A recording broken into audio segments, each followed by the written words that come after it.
Magandang umaga mga kabady. Ang katanungan natin sa video na ito ay first hearing. Isang lupon at isang admin kaagad ang humarap. Kabilang narito ang mga kamag-anak ng inireklamo. Tama ba ito? Nako, kung sa first hearing pa lang, ilupon na kaagad ang humarap. Ibig bang sabihin nito ay dumiretso kaagad kayo sa conciliation? Hindi ba humarap muna sa kapitan para sa mediation? Tandaan natin ang basic. Mediation muna kay kapitan, pag pumalya, conciliation yan sa pangkat tagapagkasundo.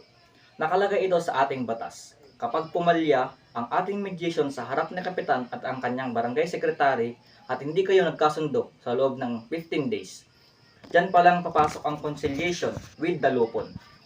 Yan na yung sa harap ng tatlong napiling mula sa mga membro ng lupong tagapagpamayapa.